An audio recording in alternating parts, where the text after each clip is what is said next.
Blog Talk Radio. It's time once again for the Karma Cafe Spiritual Hour. Here on Blog Talk Radio, I'm James Bean. Also on the line is Chandi Devi. Welcome. Hello. Good to be back. Good to be back for another edition of the Karma Cafe Spiritual Hour. That's right. Yeah, but how's your week been? Quite good. A little less than productive yesterday with the severe thunder showers. You know, when you have all this electronic equipment, you don't really feel like having it running when you've got lightning coming down. It's kind of bad for the circuitry, shall we say. That's right. So it kind of slows you down a little bit, but today is a nice weather day. Oh, good. It's nice out here in California as well. Ah. And we have today our guest is calling from England. So we're really worldwide today. Quite. Yeah. Our guest is Steve Gooch, pardon me, who is the author of a book entitled Reiki Jin Kei Do, The Way of Compassion and Wisdom. Among other things, he's also an artist and an adventurer. I believe he's also a sculptor. Yeah. Hello there. Yeah, sculpture is where I began. Haha. What do you sculpt? At the moment, very little due to lack of time. But I guess as a sculptor, my preoccupation is with the human figure more than anything. Oh, that's great. Yeah, I would love to see some of your work. I also sculpt, and I love the medium. Yeah, it's a good way to work. I got a lot from it and still do. I mean, it's the sort of tactile quality of the materials, really. Getting your hands in the earth and working the clay or carving stone or wood. It's, you know, it keeps you grounded for sure. Yeah. I've never tried chipping away at stone. To me, that seems so much more difficult than building up. You know? No, it's not. It's not really. You'd think it would be, but it's not. I mean, it does take a bit of effort. You know, hammering away at that chisel all of the time. But if you've got an idea of what it is you're trying to bring out of the material to start with, you know, the material will tend to flow with your skills as an artist, really. I mean, it's not as hard as you think. Uh-huh. Well, with that said, maybe I'll one of these days I'll get brave. I love clay. Give it a shot. Buy yourself a block of marble. Oh. Really challenge my my thoughts about my work myself. And you say the human form is your favorite? Yeah, it's more and more so as the years have gone by. I guess I tended to, when I was an art student and for some time following art college, I tended to work with not abstract themes, but in an abstract way for quite a long time. And I guess that was sort of a rejection for me. It was a rejection of the figurative canon, really, which during the 80s was looked down on considerably by the art community, and it took me a long time to get to the point where I was prepared to throw out other people's opinions of what made good and bad art and just go with my own opinion. I started to realise that actually, you know, there's a lot of stuff to explore in just working with the human form, and it's a fantastic subject. It's just a wonderful subject to work with, and although I still tend to work abstractly to a degree, I'm very much preoccupied with working with the human form now. Well, that's certainly a classic Greek. I mean, the Greeks loved the human form, and it makes a great deal of sense, actually. Well, it does, and it's also, I mean, it is actually one of the hardest subjects you can work with, because as human beings, we all know intimately the human form. So when we look at a piece of art that takes inspiration from the human form, we know intuitively if it's good or bad or accurate or not accurate. Because I mean, you paint a picture of a tree, and who's to tell whether it's accurate or not, unless you intimately know that tree, but you intimately know the human form. And so, it's a really difficult subject to, you can't pull one over on a viewer with working with the human form. And your paintings, are they also the human form, or? Yeah, I've done an awful lot of. I tend not to paint, actually. I'm not much of a painter. I do like colour, but I've never really got to grips very much with painting. I do an awful lot of drawing and colour drawing, and yeah, that also tends to be to do with human form as well. Realism. I mean, I do landscape as well, but human figure is what dominates my work, actually. So how did that get you to Reiki? Oh well, it's an interesting route, but actually it's a straight line. Let me go back before I got into art. Actually, when I was about 12, I was absolutely convinced, determined that my goal in life was to be a successful author. There was no other direction I was going to go in. And that came about predominantly through my reading of American superhero comics. My childhood was dominated by superhero comics, and I had a huge collection. And so that not only encouraged in me the writing to a degree, which is probably the one thing that has come naturally to me over the years, but it also got me much more interested in art. Now, when I finished school and wanted to carry on with my studies, at the college that I went to, they couldn't actually timetable the English and the art lessons that I wanted. So I ended up doing a full-time art course and a part-time English course. Well, the part-time English course went out the window, and I stayed with the art course. So that's how I got into art, essentially.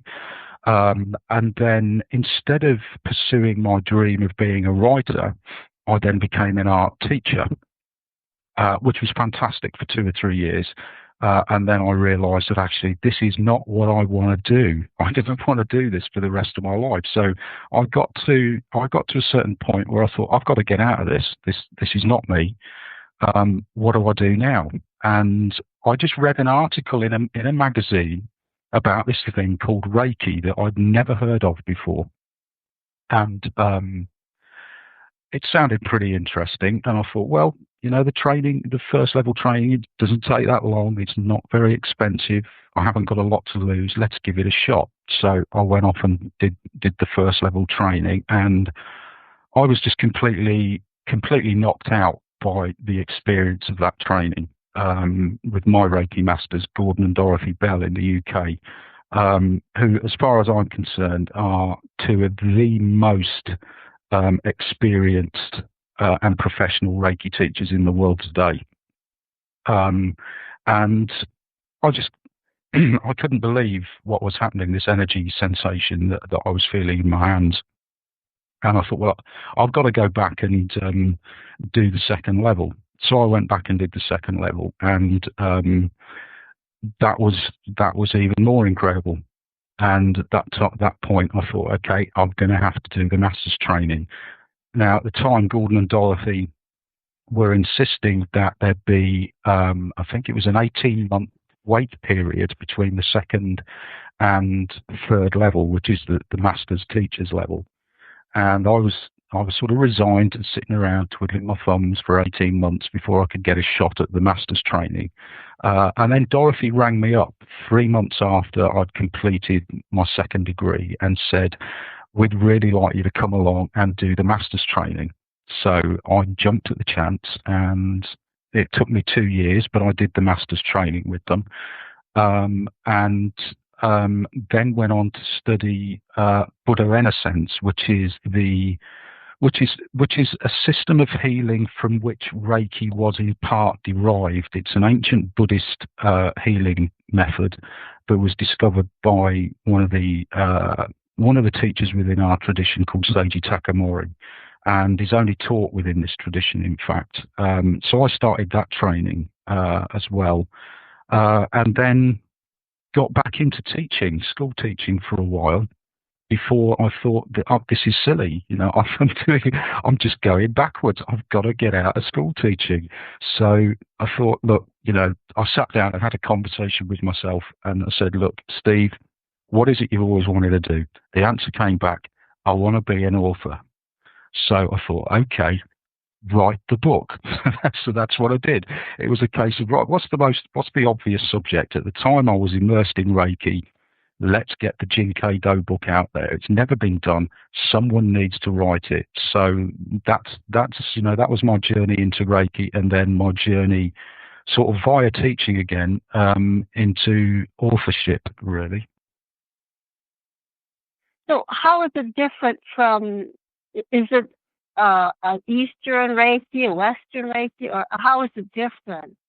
Well, we used to call it the Eastern lineage of Reiki. Now, that was back in the days before anyone was really aware of extant Reiki lineages in Japan. So there are actually quite a number of Eastern Reiki traditions now. So we've tended to drop that term. But Jin Kei, the difference between Jin Kei Do and other forms of Reiki, certainly the forms of Reiki that have come via Mrs. Takata in the West, is that Jin Kei Do, because it has within the tradition the Buddho-EnerSense system, or the Buddho system of spiritual development, Jin Kei Do's take on Reiki is that it is first and foremost a spiritual development system. It is not just a hands-on healing system. In fact, from the Jin Kei Do perspective, that would be the very least of the system. That's almost a byproduct,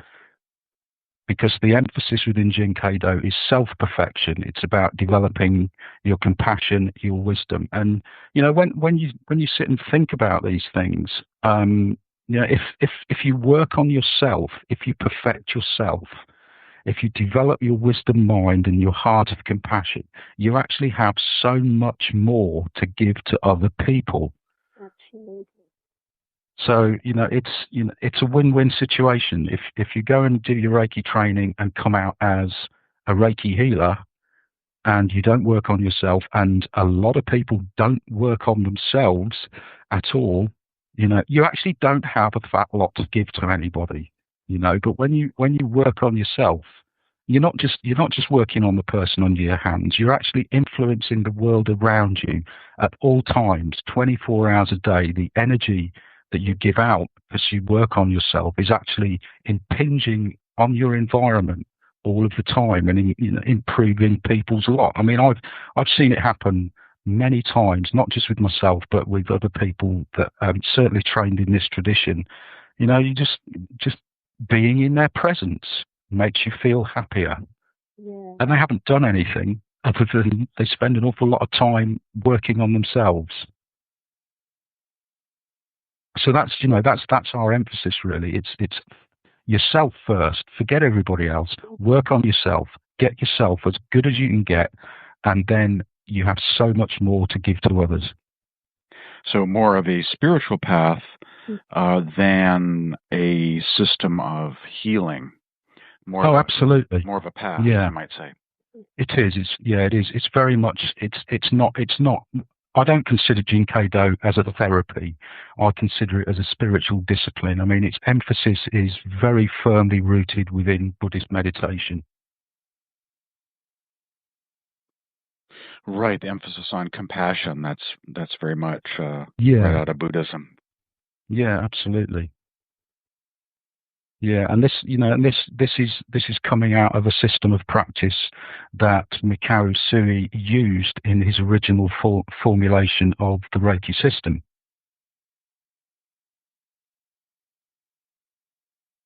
And this dates back, Reiki as a practice, how far back in time?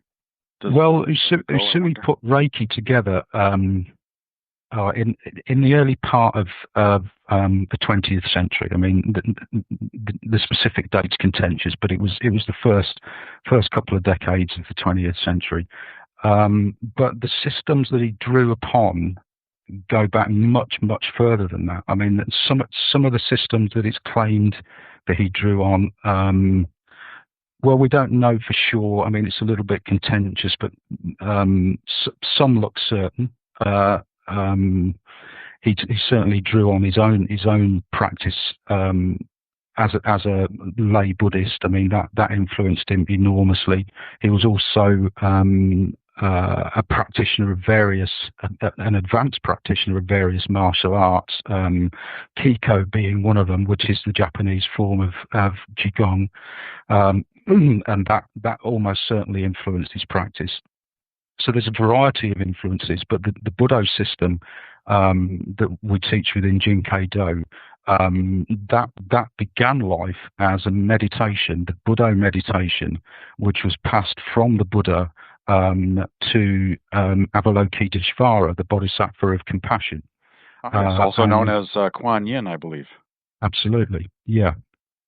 And we can trace the path of that meditation from the Buddha all the way up to today. I mean, it passed through the hands of Padmasambhava, who is the Tantric Buddha, which, if you like, if you haven't really got a handle on Buddhas and Bodhisattvas, you could say he's like the patron saint of Tibet. So he was a big spiritual influence on Tibet, and so Tantric Buddhism, mystical Buddhism, fed into this practice.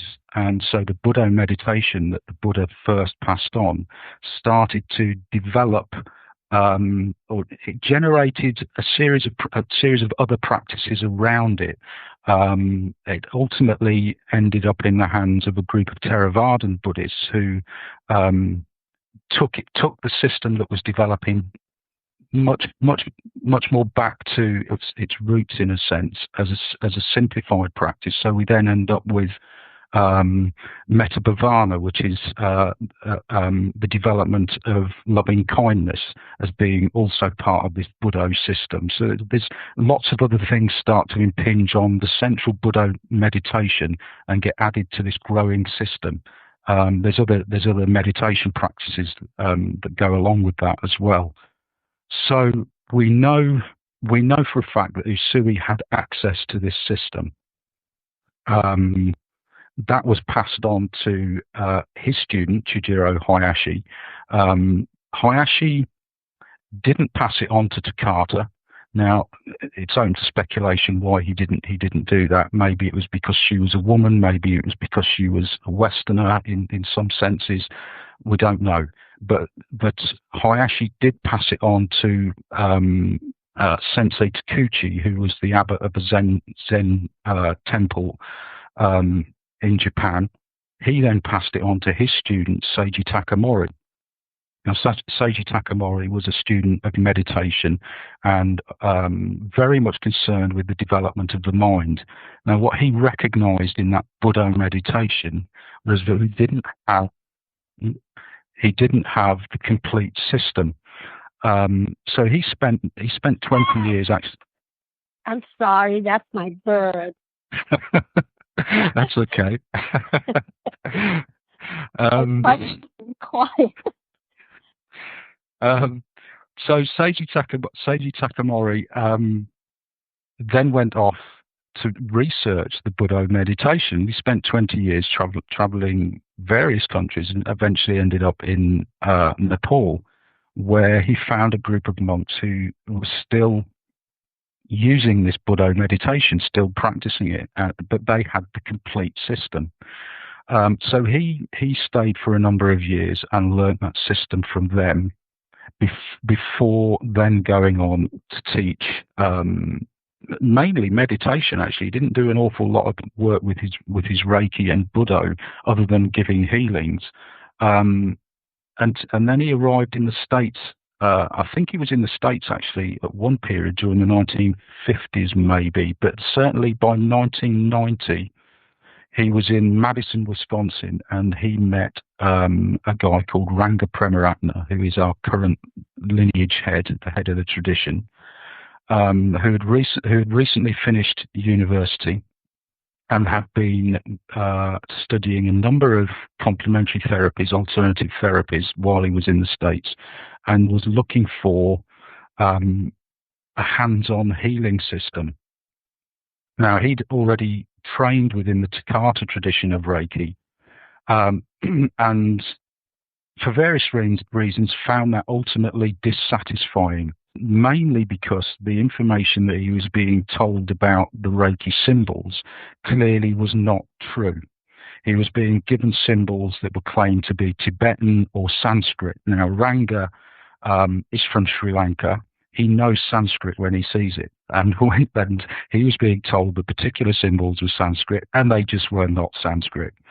So being dissatisfied with that information, he wanted to find the truth of what these symbols were about, where they came from, what their real meaning was within the Reiki system. And it was then that he came across Seiji Takamori, who at the time was teaching, I think he was just traveling at that point in time. I think he was sort of on holiday, but he taught Ranga the complete Jin Kei Do system. Now, it wasn't called Jin Kei Do in those days, but he taught Ranga the Reiki system, and he also taught him the complete Buddho system of healing as well, from which Reiki was in part derived.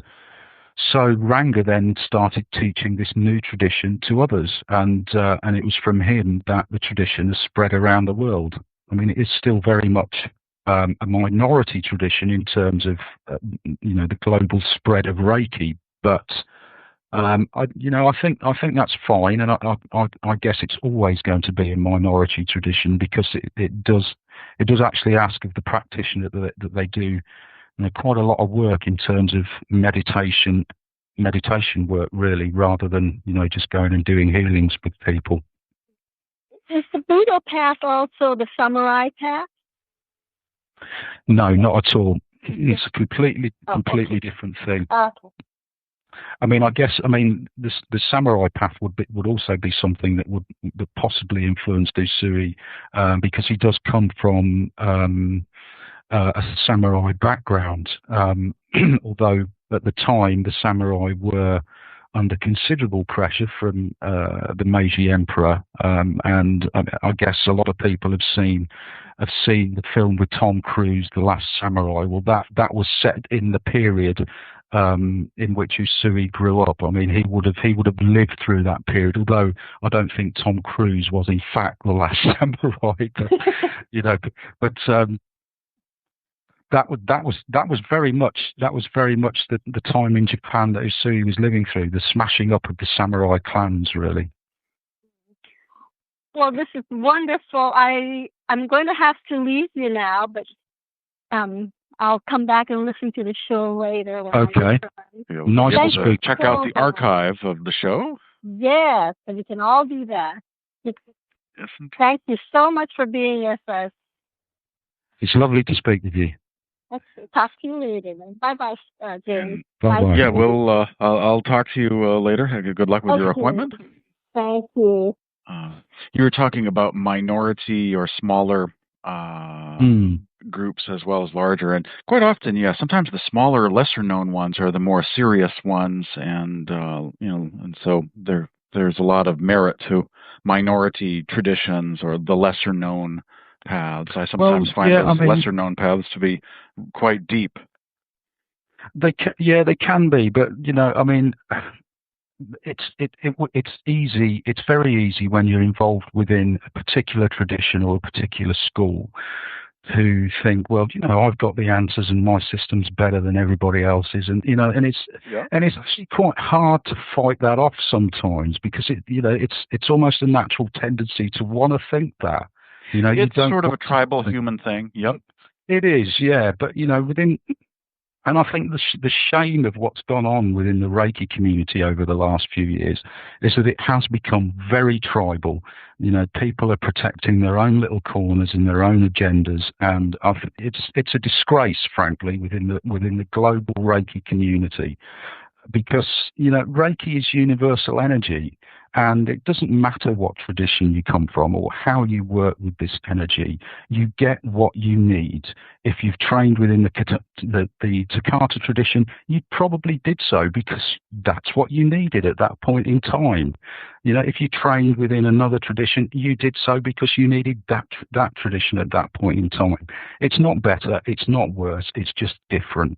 And it really does upset me and annoy me, actually, that there is so much childishness within the global Reiki community, and people arguing about Reiki symbols and who's got the better tradition, and this symbol is more powerful than that symbol, and why don't we add this onto Reiki because this boosts that sort of energy. There's so much nonsense going on, and it almost makes me want to turn my back on it, frankly. And I'd like to see a lot of this infighting stop, because you don't see it in other spiritual systems in the way you see it in the global Reiki community. Yeah, it sounds like there's a little bit more of a political dimension there. There is, yeah. It varies, I suppose, from system to system. I think with every world religion and discipline, there's a certain amount of that, but I suppose it does vary from one extreme to the other. Well, it does, and it goes back to what you were saying about tribalism. I mean, it's the same with religions. My religion's better than your religion. My Reiki system's better than your Reiki system. My country's better than your country. It's just tribalism, and it's universal energy. This energy comes from God or the universe. It's the energy of enlightenment, whatever you want to call it. It's the ultimate, and it is not discriminatory. It doesn't favour one system over the other. Reiki practitioners all get the same stuff coming through their hands, and we're all equal. Actually, all the systems are equal. We all have what we need. And I read somewhere that you've done some research on a Sufi mystic. Is that a master or murid, as they're known? Well, this is something that's in its very early stages, in fact. I'm actually living, not as we speak, but my base at the moment is Sudan, Khartoum, where I went knowing that there was a book there waiting for me. Now, why I knew that, I don't know. This is one of the spin-offs of working with Reiki, I guess. It is, you tend to develop quite a strong intuitive sense, and I knew there was a book sitting for me. So I went to Khartoum, and within 2 days, I met this wonderful guy called Bashir. Not President Bashir, the president of Sudan. This guy called Bashir, who was smiling at me, and the energy from this guy was amazing. He just generated this amazing field of energy, and his eyes were sparkling. And I sat and talked to him, and we talked about Eckhart Tolle's The Power of Now, and we talked about religion, and we talked about lots of things. And this guy was just full of enthusiasm. He's a Muslim, and he was telling me about as far as he's concerned, Islam is about peace. It's about compassion. It's about living in the now. It's about developing yourself. None of which I could disagree with. And he then told me that he belonged to this organisation called the Republican Brotherhood, which I have no knowledge on whatsoever. And he told me about this guy called Mahmoud Muhammad Taha. who has established the organisation ostensibly as a political organisation back in, I think, the 1920s. Although I recently found out that actually it was a spiritual movement, but it was masquerading as a political organisation, partly to kick the British out of Sudan, and to establish a peaceful, equitable, democratic government within the country. The Republican Brotherhood gained an awful lot of support, a lot of members, but was not favoured by more militant, extreme members of the Islamic religion. And then there was a military coup in Sudan, and I think it was Numeri came to power. The Republican Brotherhood were tolerated, but held at great length. And eventually, Mahmoud Muhammad Taha was locked up. I don't recall exactly why at the moment. Bear in mind, I'm in the preliminary research stages here, but he was locked up for a period of time. And then again, he was locked up for 2 years because his organisation was making big inroads, was very influential. A lot of people were listening to his pacifist agenda, and the military government were not happy about this at all. Wow, that's kind of ironic, isn't it? Pacifism is something to be feared. Absolutely. Oh yeah, absolutely. Considering it is pacifism being advocated, and therefore presumably wouldn't be a threat to anyone, or that's fascinating. You would have thought so. You would have thought so, but bear in mind the example of Gandhi. That his pacifist agenda was very scary to the British Empire at the time. And the same thing was happening in Sudan. I mean, Taha was Sudan's Gandhi, with exactly the same agenda. And ultimately, Taha was arrested. I think this was about 1984, late 84 into 85. He was arrested. He was charged with crimes against Islam and sentenced to death. And he was executed in Khartoum in 1985. And his organisation obviously went underground immediately. The current Sudanese government, which again came to power via military coup, declared that arrest sentence and that arrest trial and sentence illegal. However, the Republican Brotherhood is still held at arm's length. They stay relatively quiet. So this sounded to me like a fantastic subject for a book. Here's this guy who this is Islam's Gandhi. This is Sudan's Gandhi. Right, and Sudan, of course, is very much in the news and has been. It is. Yes. Yeah. In the last year or two. I mean, Sudan is a terrible country to live in. I mean, you feel the fear on the streets all of the time. It is a totalitarian government. And when I say totalitarian, think Hitler in Germany, Pol Pot in Cambodia, Stalin in Russia. Exactly the same thing is current in Sudan at this point in time. Execution, torture is normal, everyday occurrence. Yep, ethnic cleansing. Absolutely. Genocide, absolutely. All those things, all those words could be used. Yeah. So when you've got a pacifist in that type of social, cultural, political melting pot, it's going to cause a lot of waves. It's going to scare the authorities when he's got that many followers. He's got thousands and thousands of followers across the country. So they executed the guy. So I thought, well, here's my book. So Bashir said to me, well, if you want to write this book, I'll introduce you to some people. So about 4 weeks ago, there was actually an attack on the capital at the time. So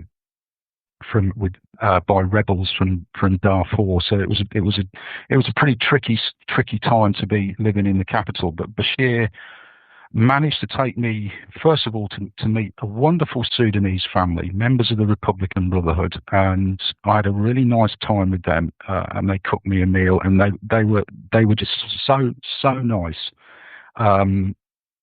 And we then went off and met a High Court judge who was also a member of this organisation.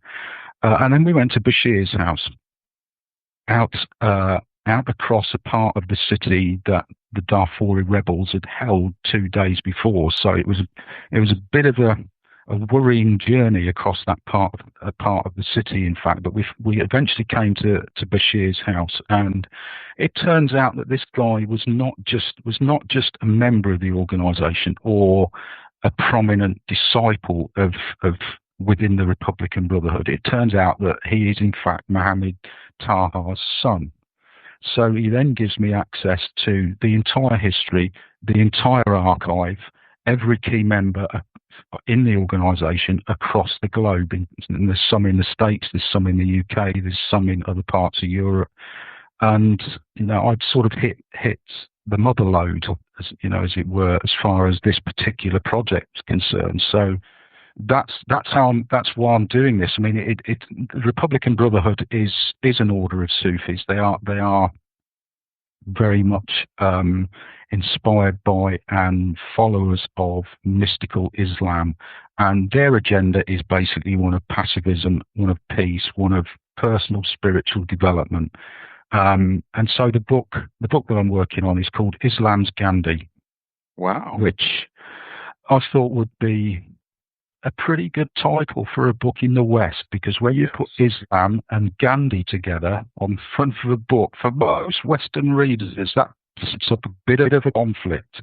So hopefully, I mean, for me, this project is essentially about two things. It's about telling the world that actually, Islam does have some heroes. If you was to ask anybody, think of an Islamic hero, nobody could name anyone. You could do it for Christianity. Mother Teresa immediately springs to mind. Lots do, but Islam, you can't think of many Islamic heroes. Well, here's one. The world needs to know about this guy. This guy was promoting an agenda of pacifism, of peace, of cooperation, and for his troubles he was executed, and the world doesn't know about him. And so democracy, it sounds like, too. And democracy as well, for sure. Yeah. So, I think, the world needs to know about this guy, because for a start off, we're getting such a skewed view of Islam anyway through the media across the Western world. So, that I need to address that in some small way via this book. And also, for me personally, that I think what is a bigger project is the fact that Sudan needs heroes more than anywhere else needs heroes. It's a country on its knees. It's a country that's going to go up in flames very soon. And they need heroes more than anybody does. Yeah, and so this is about battleground between the extremists. It is very much so. We keep looking for those moderates, those, and it sounds they are. It sounds like we found them. They are there. They're keeping their heads down. But this, for me, this book is about hero building. That's what I want to do with this book. I want to create. I'm not creating anything actually, but I want to promote Sudan's one and only hero. Yeah, it sounds like the Sufis are. I've used that analogy before, but it sounds like it's really true. Sort of the Quakers of the Islamic world. The pacifists and human rights, and those good things. Sure. Yeah, absolutely. Yeah. So, I mean, that's where I am as a writer at the moment. I'm just sort of starting to make inroads into that project, but I've got to get back out to Khartoum in the next couple of months to carry on with that. Yeah, the Sufis are Generally, I think of course, being the mystical branch, more into spiritual growth, and there are many different Sufi orders around the world in different regions, and quite a fascinating history going back. And I believe they think of Muhammad as being a mystic as well. Yes, they do. I mean, this is a subject that I'm not entirely familiar with in terms of its history, but yeah, I mean, from my conversations with Bashir, I mean, his view was that the message that Muhammad basically gave two messages, as far as I can work out, and one was really here's the message.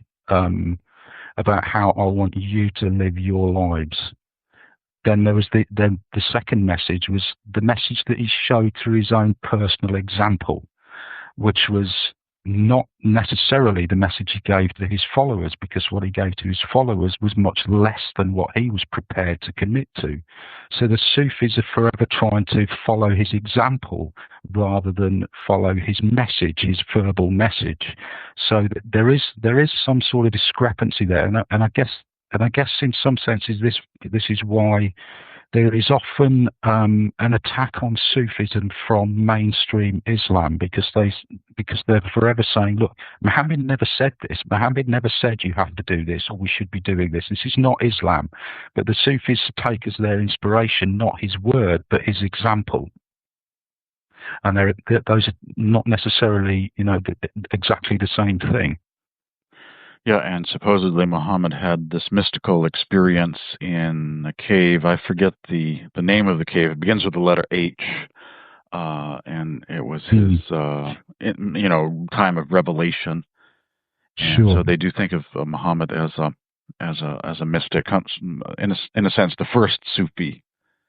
Yeah, absolutely. Islam, and it's a fascinating tradition. Yeah, and of course, the most famous Sufi poet is Rumi, who is quite amazingly popular in the Western world. He is, yeah, he is, yeah.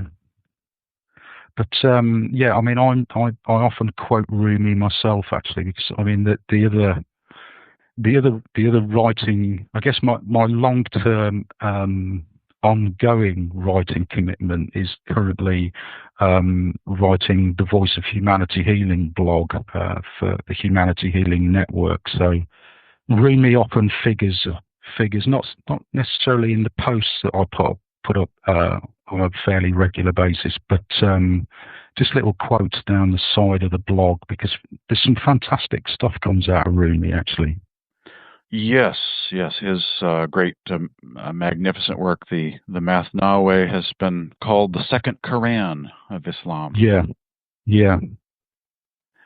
And the Sufis say some surprising things, and I guess there is some persecution in Sufism, but at the same time, there are a lot of Sufis around, and in Christianity, there are a lot of mystical movements that no longer are. So maybe Islam is more tolerant of its mystics, despite some persecution, than Christianity was, because I don't know of any Cathars or Gnostics or Manichaeans or some of those medieval European mystics. Yeah. Where are they now? Yeah, I mean, I think. I think the histories is in that sense, the history of Islam and Christianity are not so different. I mean, as far as Gnosticism is concerned, I mean, one of the reasons there are very few Gnostics around anymore is because they destroyed the Gnostic Gospels, right? Yeah, burned their writings, made it a crime to copy them. Absolutely, right. Right at the very beginning, so it was pretty difficult to actually continue the tradition at that point. But within Islam, they didn't do that. Their teachings were not destroyed right at the beginning. So there has been a continuous stream of teaching and development of teaching. And I suppose it's spread so far and wide that there are so many mountains that one could hide in behind Kaf Mountain, behind from Indonesia through North Africa or the United States. So at this point, Absolutely. it's kind of on the loose and hard to rein in, like the early Christian Gnostics that were. Oh, absolutely. Yeah, sort of nipped at the bud. It was unfortunately, but Sufism still suffers from the same sort of reaction from mainstream Islam that Gnosticism suffers from mainstream Christianity. It's held at considerable arm's length and not considered to be the true teaching at all. So it does have that commonality with Christianity, really. I wonder if Sufism sees itself as either Sunni or Shia within those two, or is it something separate from those two? I think it tends to see itself as something separate from those two, really, because both of those traditions essentially work on the basis of the verbal teachings of Muhammad rather than his personal example. So there is still that divergence between Sufism and the mainstream traditions of Islam, which in some cases are extremely intolerant of Sufism. There's been quite a lot of violence towards Sufism. Sufism in Egypt, for instance, came under an awful lot of attacks for quite a long time. It is actually pretty much the dominant tradition in Sudan. It's not going to come under attack. In fact, the government, and now this is something of a spiritual and ideological conundrum, is that this totalitarian government actually stems from the battles between two particular Sufi orders, and the majority of the government are in fact Sufis. Now, how you square Sufism with murder and execution and torture, I don't know, but there you go. The Buddhists in Japan, they also supported the Second World War and Japanese nationalism and the attack on Pearl Harbor, so you can't square that one either. Right. So, and maybe they have kind of gotten away from, as religions become part of the empire, so to speak, or part of a political system, maybe they kind of step away from their mystical roots a bit. It seems to be the case. Yeah. Politics and religion are a volatile combination. Oh, they are. Yeah, for sure. And you end up with, who knows what you end up with? Probably something less desirable. Usually. Yeah. Instead of turning the other cheek, it's kill them all and let God sort it out on the other side. Absolutely. But, this, in a sense, this, for me comes back to what I said earlier on about, when I was talking about Reiki and my tradition of Reiki and working on yourself. If you're constantly outward focused, it doesn't matter what it is, if it's your politics or your religion or, your tradition of Reiki, whatever it is, if you're focused outwards, you can only get so far.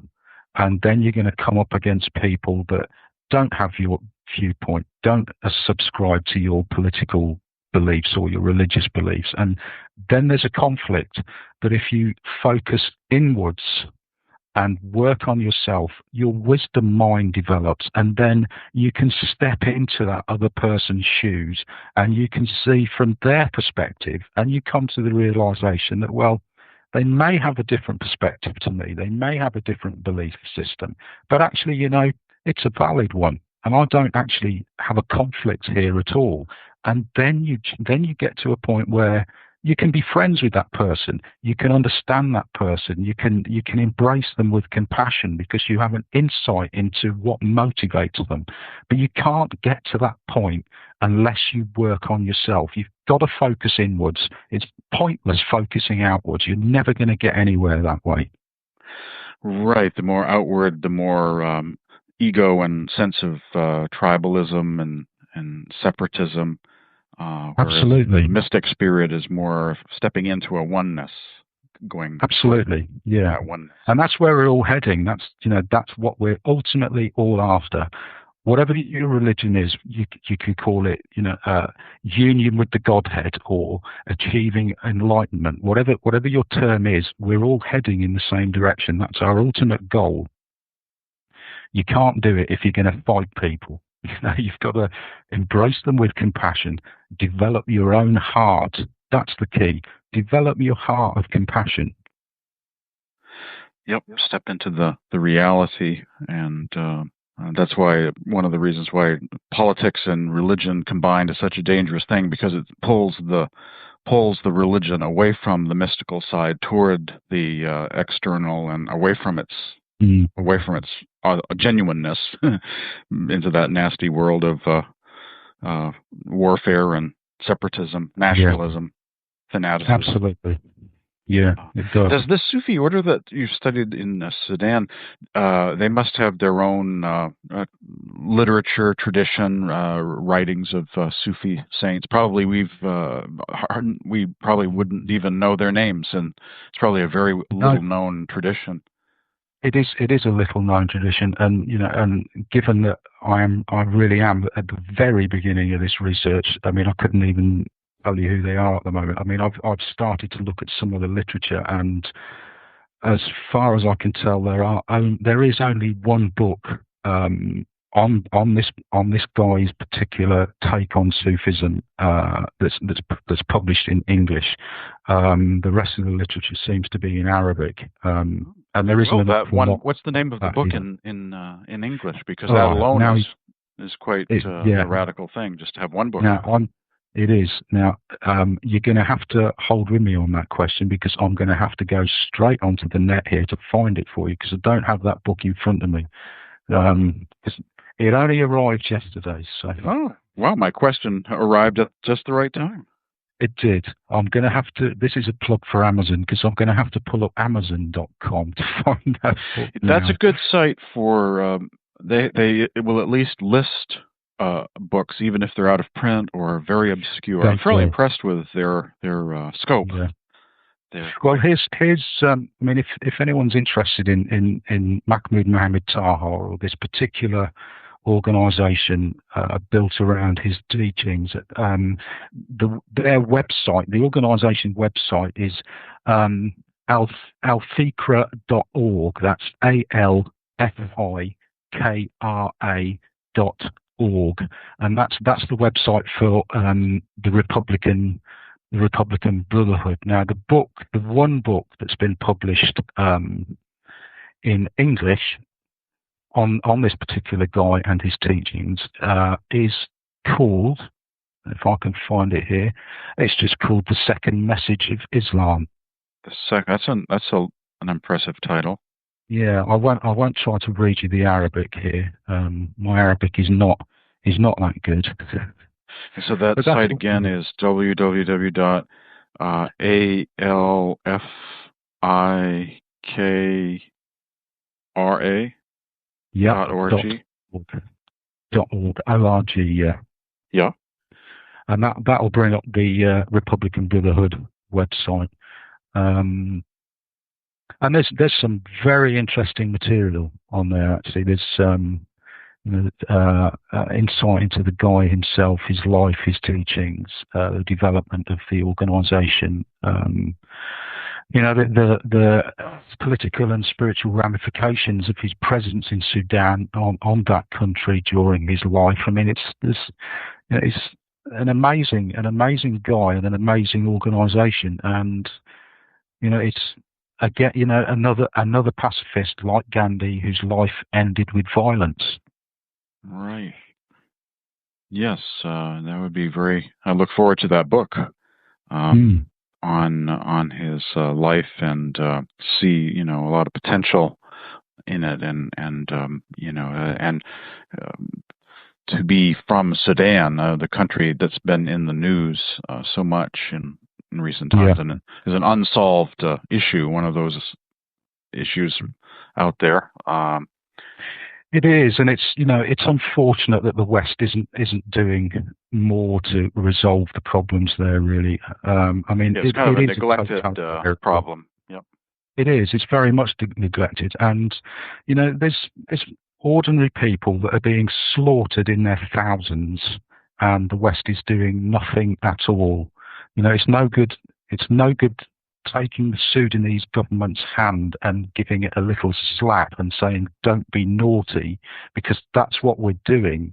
You know, we need to really address this problem, because they're not going to stop slaughtering innocent civilians until there's either going to be a civil war or somebody's going to have to step in and change things via some other means, because it's a country on its knees and it's going to go up in flames. I mean, I sat and, at home and watched the beginnings of that a month ago when Darfuri rebels crossed thousands of kilometers of desert and, with help from the Sudanese army, made their way into the capital city, and in one night took Omdurman, which is Khartoum's actually a twin city. There's two cities there. There's Omdurman and there's Khartoum, which essentially makes up the capital. And the Darfuri rebels took Omdurman completely in one night and started to cross the Nile bridges into central Khartoum.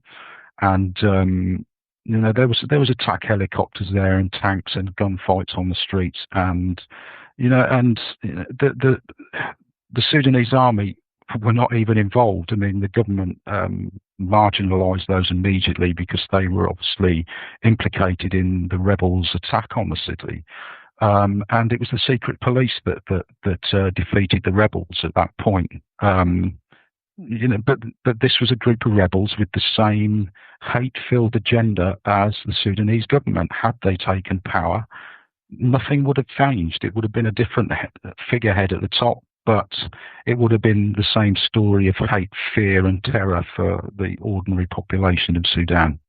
Yep. More of same. Absolutely.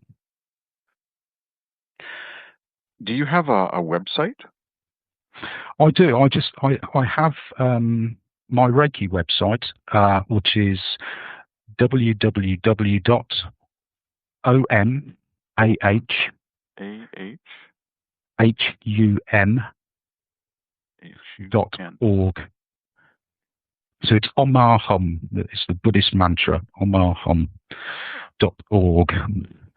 OMAHHUN.org. Yeah. Ah, wonderful.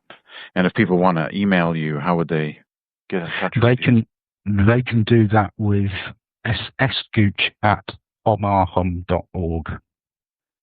And it'd be good to hear from people. I'd love to hear from people. Yeah. Well, this is an intriguing, sort of a twofold discussion today. Reiki, of course, some background on Reiki, and then this other Sufi order in Sudan, of all places, in the news. Yeah. And what's the title of your book going to be again? The Gandhi of Islam? It's Islam's Gandhi. Islam's Gandhi, and yeah, that's a very powerful title, and I can imagine you having a conversation with any number of famous talk show hosts, TV or radio, about that. There's such an interest in Islam these days. Well, yeah, I mean that's the reason the title's there. It's to wake people up. There are heroes in Islam. It's a peaceful religion. And that group in the Middle Ages in I forget the name of the city in Spain. That was another enclave of moderates and tolerance. I forget the name of the city, but it was sort of like also held up as an example of Islam and other religions, getting along, Jews, Christians, and Muslims, and absolutely. So we need those kind of examples and we do heroes and sane voices in a mad world sometimes. Yeah, absolutely, we do. Wonderful. Well, it's been great talking with you today, and I'll check out that Sufi website, and they have one book in English, and that's not bad. I know of many spiritual movements that have 0 books in English, so that's That's an impressive thing to have a book in English. It is pretty much, yeah. That's another. A lot of Sufi classics actually are coming into the English language because there are many Sufis living in the U.S., different orders, and their kids all read English only. They may not read, Farsi or Arabic, and so therefore, if they want their kids to read the classics of their tradition, they will do so in English. So they're publishing all these great books in English of all these Sufi classics. So that's a great boon for other Westerners interested in Sufism. Yeah, I mean, it's wonderful, and Sufism is a fantastic path to follow. And it has so many parallels within so many other traditions as well. One thing that I noticed, this was a bit of a tourist attraction actually, but when I was living in Egypt a number of years ago, I went to see whirling dervishes, the Sufis whirling, and it struck me as the Sufis whirled, that when they're at full spin and they raise their skirts, so you've got this skirt making a cone below them from their waist, and you've got this skirt making a cone above them that they're holding up with their hands. What you actually create is exactly the same shape as the Buddhist Vajra. It becomes a meditation symbol. And it struck me that there is a reason why they're creating this shape. It's not just random. This is a spiritual that is being created here. So there are lots of parallels. Yes, the mystics all tend to be saying similar things, and that's really, really true. Not just cliche that there are many parallels between the different, especially the mystic orders of the world, with their practices, zikr or Jesus prayer or mantra, whatever it might be. They have different terms, of course, in their own languages, but they're all kind of working towards through one method or another to that same sort of thing, and orbit around the self. They're doing their the whirling. They're whirling around the soul, you might say. Yeah, absolutely. Yeah. And the music is very beautiful too. The Mevlevi whirling dervish music, ney flute and drum, and I think of some of those Turkish CDs I have actually of whirling dervishes, and kind of a trance dance.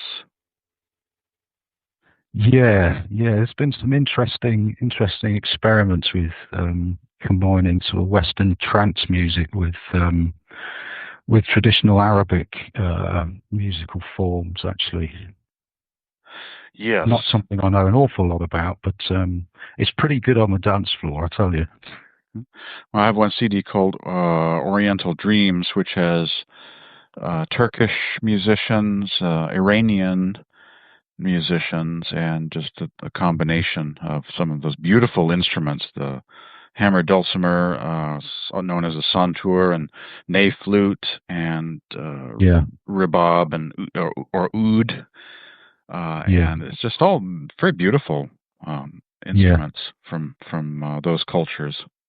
So, a lot of great things that most people don't know about in this part of the world. Great forms of music and literature, and we just aren't too aware of its existence. But we're not at all. No. I mean, it's hopefully it will change. I mean, it seems that it is slowly but surely. Islamic culture is starting to it's becoming more and more prominent, and we should be paying more attention to what they have to offer in terms of the arts and culture, because after all, while the West was going through its dark ages, it was Islam that preserved the arts and the sciences for the rest of the world. Had it not been for Islam during the dark ages, we'd have been pretty much stuffed today. Yeah, we owe them a great debt of gratitude. In fact. Yep, they. In fact, the Sufis. There's an influence of Platonic thought, I believe. I think so. Yeah. So the Neoplatonists and so they preserved a piece of that, and then gave it back to us. Yeah, absolutely.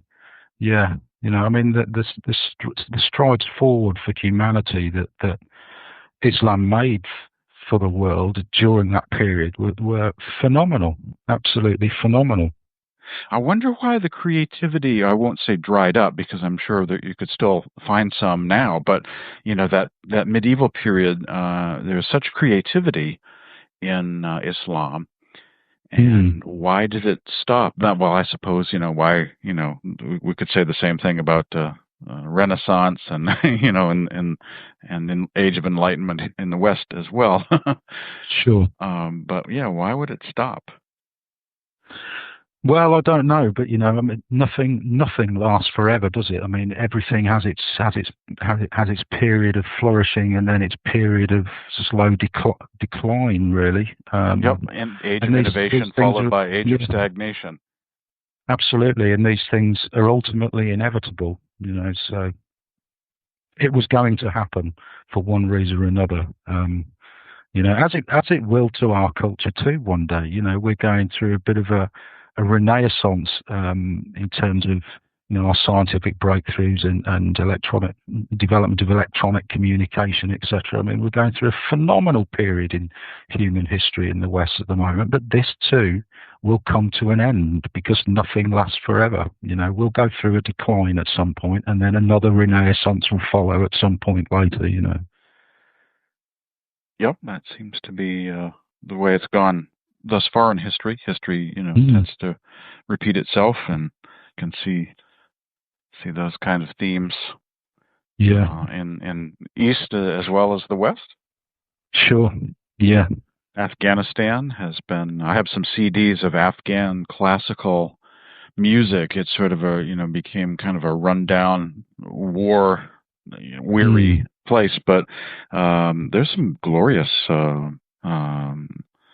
traditions, and I have this Afghan classical music. It reminds me of Indian music. Of course, it's next door to India. Sure. They use tablas and what they call ragas. Long pieces, just like Indian classical ragas. Yeah. Very rich tradition.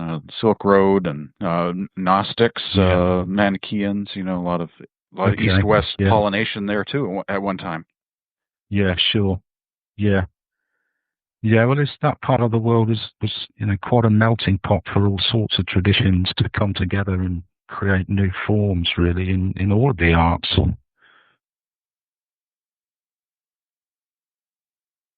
So, well, it's been great talking with you today about Reiki, and this it's kind of a pleasant surprise to hear of your research into this peaceful Sufi order. The Sudan, and there's kind of a poetic justice there. I'm hopefully that message will spread, and this something emerging from the Sudan like that could speak to Muslims around the world. That would be a beautiful thing if that can happen. Yeah, well, I mean that's why this is such an exciting project for me. Really, I mean I'm fully expecting that it will be attacked by some mainstream Muslims who are going to attack anything with the word Sufi in it. But I'm hoping that for the West, it's going to show people that, well, there's some good Muslims out there too. That message needs to be spread a little more. But I really do want the Republican Brotherhood in the Sudan to stand up and feel proud of what they have to offer their country, their religion, and the rest of the world, because they're an inspiring organisation, and the people involved in it are just such wonderful people, and the world just doesn't know about them, and that is such a tragedy, because the world should be looking at these people as an example all of the time. Yep, I look forward to learning more about them as well, and factoring in. I study Sufism a little bit, and I know about Sufis in India and the Eastern Sufis and Persian and Turkish. So that's like another Another area, and I'm sure there are Sufi orders in, all throughout Africa, northern Africa, and so there are. We're just sort of in this internet age, these groups put up websites, and all of a sudden, somebody that's been around for 1,000 years, we're finally, becoming aware of them.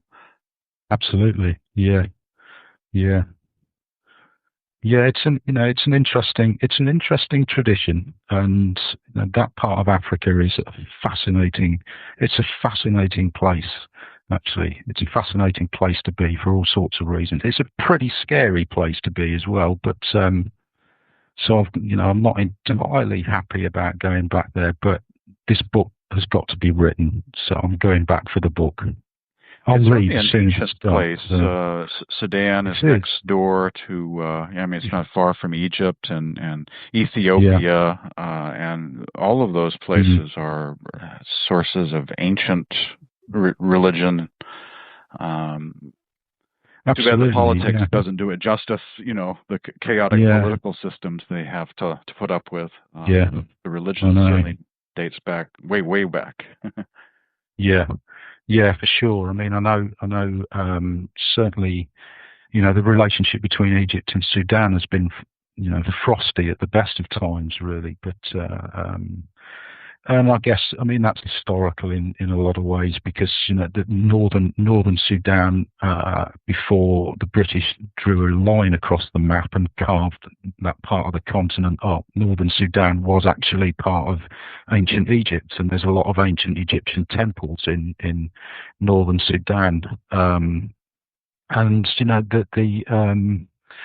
there's certainly evidence to suggest that the tribes in the Sudan were the ones that actually took the ancient Egyptian religion to the Egyptians, and that it didn't actually spring from Egypt at all, but it came from what is now Sudan, in fact, and there seems to be growing evidence that that might be the case.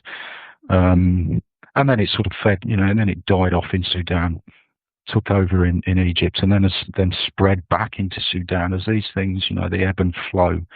But there's actually more pyramids in Sudan than there are in Egypt. There's something like 210, 220 pyramids in Sudan that were built at a time when the ancient Egyptian religion was sort of on the wane in Egypt, but was resurgent in Sudan. So they got big into pyramid building for quite some time.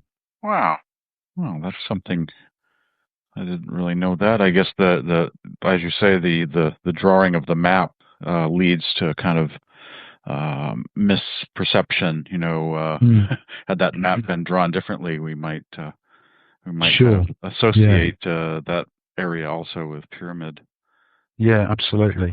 But then Sudan's not really on the tourist trail at the moment, so nope, that's sure. And the Coptic Christianity, of course, crosses over those imaginary boundaries. It does. Sudan and Ethiopia. It does. The Copts. The Copts are very dominant. Not dominant, but there's certainly an influence still in Egypt. I think it's about 12% of the population in Egypt are Coptic Christians. I couldn't give you a percentage figure for Sudan, but there's certainly a significant number of Coptic Christians in Sudan. Sudan it's essentially two countries in one. In the south, you've got the African Coptic Christians. In the north, you've got the Arabic Muslims, and they're all trying to live in the same country. It's not working, and we can see the results of this on the news every day. But the Coptic tradition is very strong in southern Sudan. They are persecuted to a degree in northern Sudan, and certainly in Khartoum, but they are the dominant culture in the south of the country. Now, there's a lot of conflict these days between the two religions.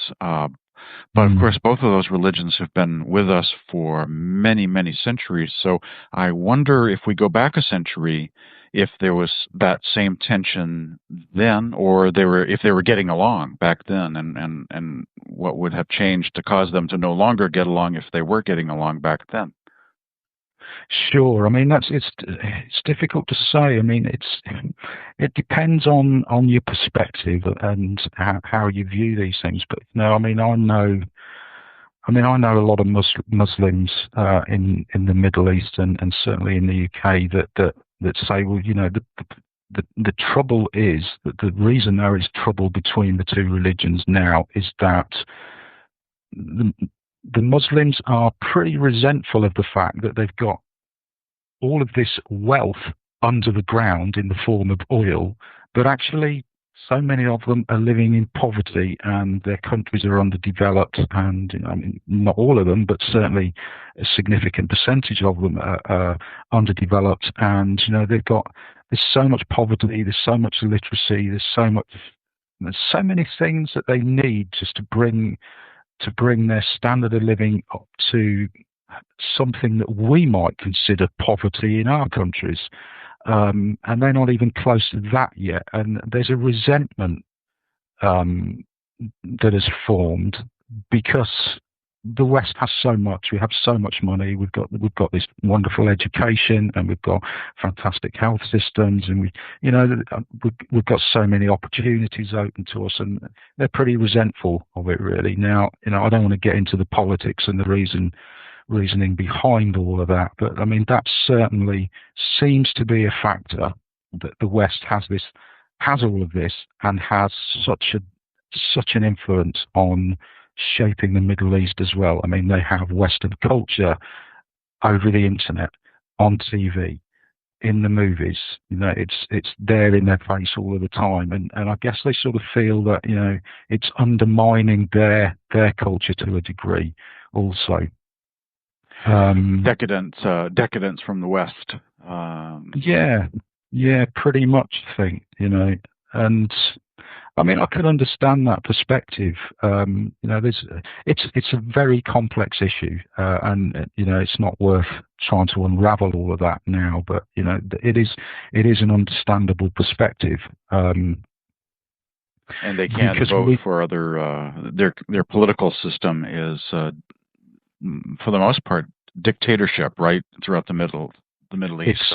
It seems to be the case in one form or another. Yeah, so they can't decide to vote for a different party that will have a different policy. They're kind of stuck with their system, their strongman. They are, yeah, pretty much that's the case, yeah. But you know, I mean, there's religions seem to go through these sort of periods as well. I mean, I've often reflected on, and this is really a personal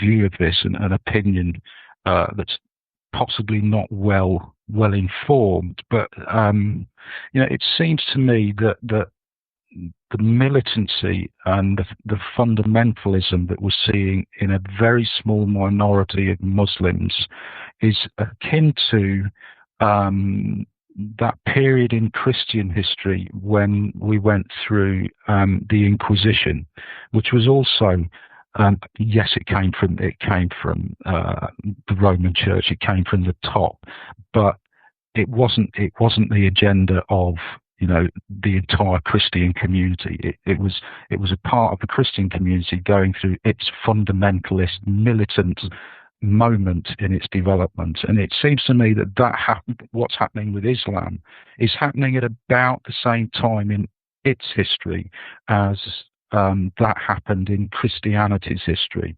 And, you know, and I've spoken to Muslims about this who have said to me, well, yeah, and I think actually in the long run, we're going to grow out of this. We need to grow out of this militant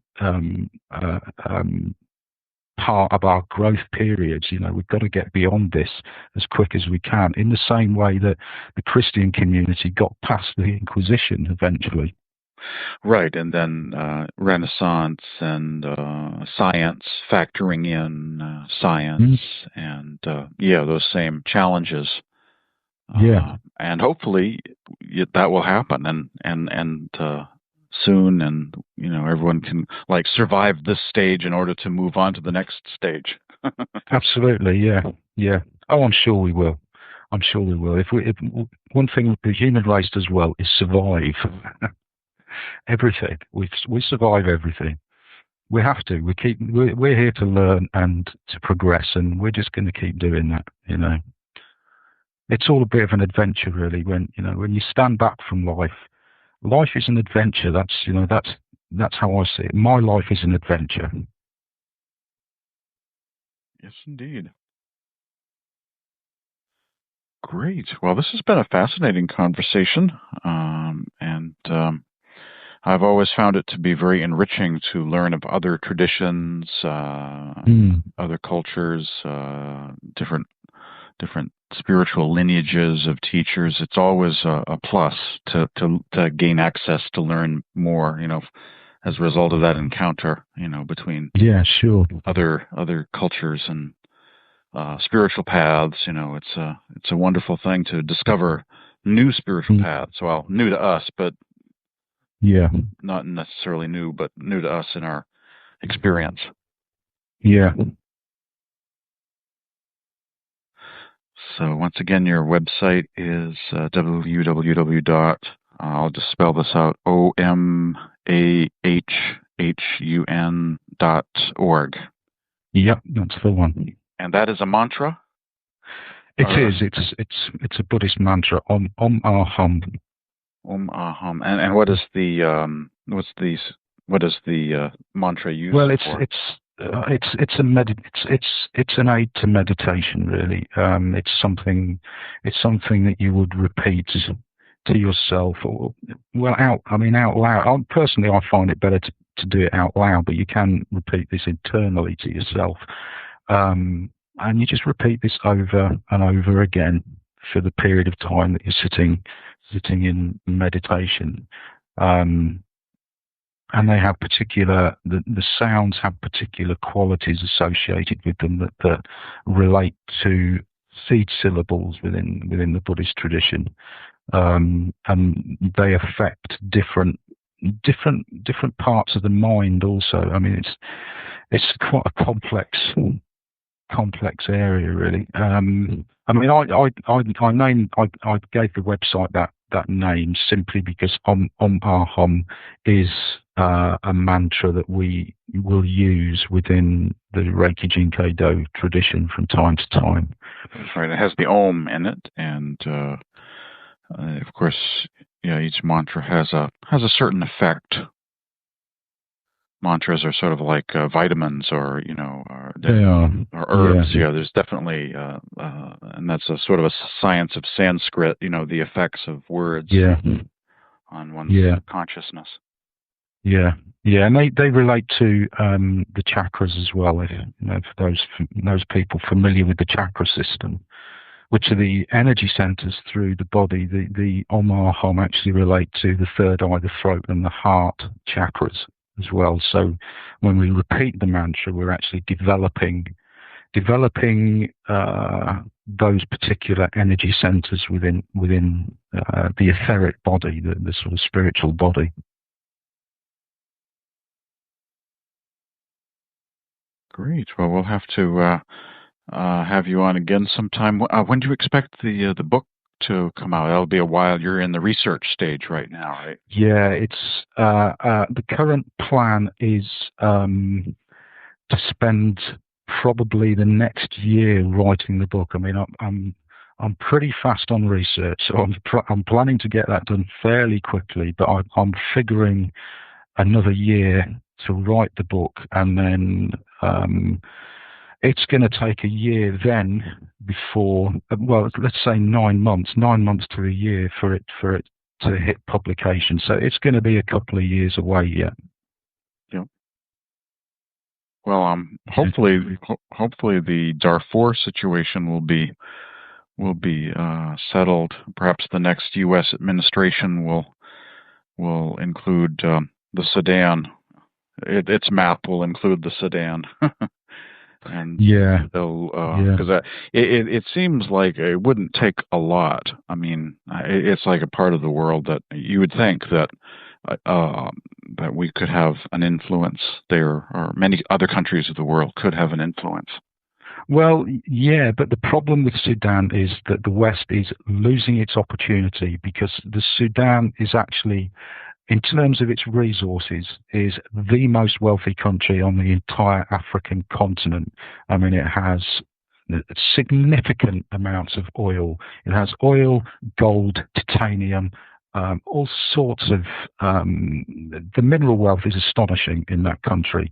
And the West has turned its back on that country because of its political setup. And China is pouring in billions of dollars. China has bought that country, and they don't care whether there's a totalitarian government there or not. They're getting the oil they need to keep their industry going. So the West is losing its opportunity, and China is propping up that government. And so the Sudanese government have no one to say, stop slaughtering these people. They ain't going to do it until someone steps in and, does something about this situation. It is an incredibly complex mess, what's going on in that country, because when we look at Africa, their commitment is not to their religion, it is not to their country, it's to their tribe. Tribe comes first, and there are dozens of tribal factions all over that part of Africa. And from month to month, an ally becomes an enemy, who becomes an ally again, and then and it's just an incredibly complex mess. But you're not going to sort it out until there is an acknowledgement on the part of the West that actually we're talking about small tribal groups here. We're not talking about countries. We're not talking about a government that is attacking a particular part of its own country. We're talking about a government made up of tribal groups that are attacking other tribal groups, and you need to unravel those tribal groups to get any sort of sense of what is actually going on in that country. Yep. And it sounds like China is going to be a partner, or if it wanted to be, could be a factor in working on that issue, the human rights issue. It could be. I mean, it could be. China is the country that has the most influence in Sudan at the moment. But I think, we can't expect China to sort out other countries' human rights issues when we're looking at them to sort out their own human rights issues. Exactly. Because frankly, they just don't care at the moment, Yeah, I suppose it's even they don't. I mean, it would, from their perspective, I suppose it would be a bad precedent to have an outbreak of human rights in Sudan, and then perhaps the next thing might be a pressure to have Tibet looked into more closely as well. So I suppose from their point of view, they don't want to be it's sort of a pessimistic thing for them to be so involved in Sudan, because not likely to be a player, not exactly a voice for human rights in the world. Not at all. But China's developing at a phenomenal rate, and they need oil to keep their industry going. They don't have any oil of their own, so they're buying it from Sudan, who has a huge amount of oil. And the West should have been capitalizing on that. The West needs oil too. We should have been working in partnership with Sudan. Okay, they're a totalitarian government, but you've got to talk to your enemies, because if you don't talk to them, they're just going to keep on doing what they've always done. You can't just turn your back on these people, because at the end of the day, they're just ordinary human beings, every single one of them, that just want... They just want to, the Dalai Lama wrote a fantastic book, which the title of which completely escapes me at the moment, The Art of Happiness, and he said in there, when it comes down to it, every human being wants one thing. They just want to be happy. All they're looking for in everything they do. And that's true of everybody. Even these ruthless people at the top in Sudan, ultimately that's what they're searching for too. And we need to start acknowledging that, they are just human beings, and they're on a path that we may not like and other people may not like, but they are just human beings. And given that, we can work with them. We can find some sort of common ground and maybe start leading them along another path somehow. It can be done. It's been done before. We're doing it in the UK now over Northern Ireland. We've been killing each other here for a very long time. You know, the Irish and the English, or the United Kingdom, we've been slaughtering each other for quite a long time now. We've got pretty good at it, and it's only in the last few years that these two enemies have said, okay, the killing must stop because this just ain't achieving anything. Let's just get together, put our differences aside, and just talk to each other, because we do have common ground, and that common ground is shared humanity, and it can always be done. It takes time. The easy route is to go and point a gun at your enemy. The hard route is to get your enemy to sit down at a table and say, let's talk about the things that we share in common, and start to learn about each other. Mm-hmm. Yeah, and that seems to be more of a challenge, or more difficult for some to do than to shoot it out. Absolutely, it Oddly is. enough. Yeah. Indeed. Great. Well, it's been nice having you on today. It's been good to talk to you. Yeah, on the Karma Cafe Spiritual Hour, and we'll have to have you on again. And I certainly will research that Sufi website and probably add it to my own links page. I have a Sufi section of my links page, so I will add that to my Sufi section. And I think most of the other Sufi orders are further to the east. Yeah. So this is like another branch of Sufism. So it's good that they're on the web, online nowadays. It is, yeah. I mean, it's a fascinating group, actually. And I mean, but for me, I mean, I went to a Sufi gathering in Khartoum. This was maybe 2 months ago, and it was the first one I'd been to, and it was amazing to see this fusion of traditional African rhythm and Islam coming together. The bodily movement that is used to generate a state of ecstasy happening to a traditional African rhythm. I mean, it was an amazing thing to watch. In fact, that sort of fusion going on there. But I have some African Catholic CDs where I think one of them is called Catholic. It's called African Masses, and yes, that kind of combination. And so, yes, sounds like you're talking about an Islamic, African Sufi fusion of those two cultures. Sure. Is that what they call the zikr? Is that the zikr? There's a term for the music. That's sort of I'm not aesthetic. Yeah. I think so. Yeah, music's not my field really. So I get a bit lost in music. You need to get Daniel Kobialka back on to talk about musical terminology. But no. It's a type I think that might be. Yeah, it's like a singing. It goes on, and it kind of shifts and changes over time, and it's kind of an aesthetic, kind of puts you into a different state, and that would be a fascinating CD if anyone does a field recording to capture that. Yeah, absolutely. Yeah, it would. Yeah, for sure. That would be another whole new, another kind of. In fact, I haven't heard of that. I used to do a world music radio program, and so that's like a pretty unknown or lesser known thing. I have Sufi music from Syria and from other parts of the world, but not so much Sudan. So hopefully somebody will capture that and issue it on CD one of these days. Yeah, absolutely. Yeah, but this, the arts are struggling but surviving in Sudan, which is it's. I guess they're going to, because the one thing that always survives in any human culture under threat are the arts.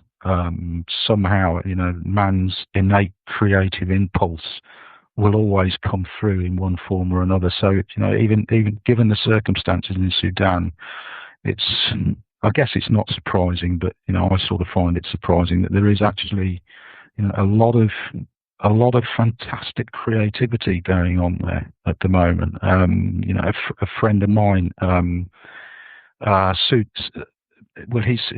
he's pretty well known in Sudan, an artist, painter called Ahmed Jabir,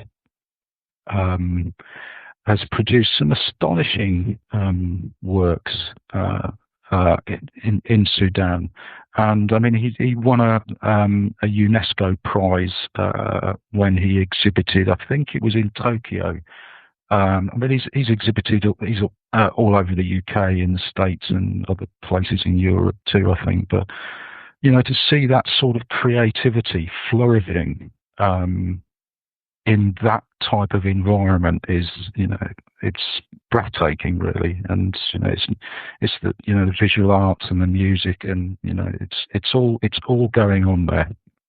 Amazing.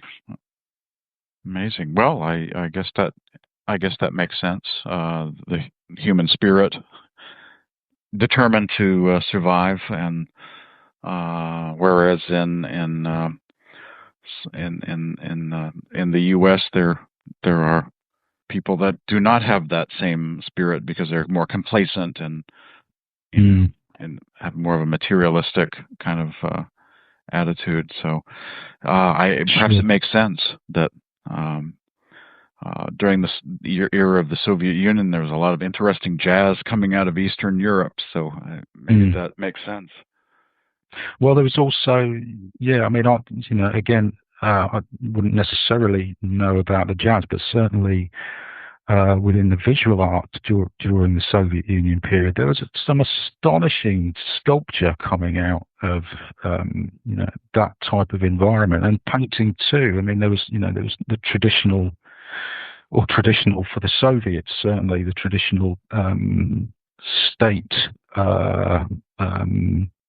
sanctioned artistic forms of expression, but outside of that there was some amazing avant-garde work going on as well. And I guess I mean when humanity is under the heel, some of it will find a way to get that creativity out. I guess it's a way of surviving. It's because if there's nothing else you can do, you can still put pen to paper, or sing or play a musical instrument. And I guess in some senses that's a subversive act. Yes, and there are a number of eloquent voices in former Soviet republics waxing eloquent about the virtues of democracy, whereas there are people in the U.S. that have never voted, even though they can. So I suppose... same here in the UK. Yep. People under duress, arts, music, poetry, literature.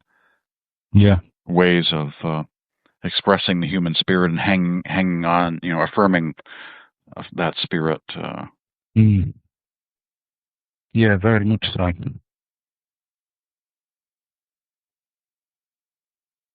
Indeed. Well, this has been the Karma Cafe Spiritual Hour. I've been speaking with Steve Gooch about all sorts of things today pertaining to compassion and wisdom, East and West, the Reiki, and events in the Sudan. And to contact me, my email address is james@spiritualawakeningradio.com. And the Karma Cafe Spiritual Hour is here every Wednesday on Blog Talk Radio. You can go to the website karmacafe.com, www.karmacaffe.com, and you can explore the website and learn about the the program each week. So it's been my pleasure to hang out here today, and Chandi Devi will be back next week, and we'll do it all again. So namaste, everybody.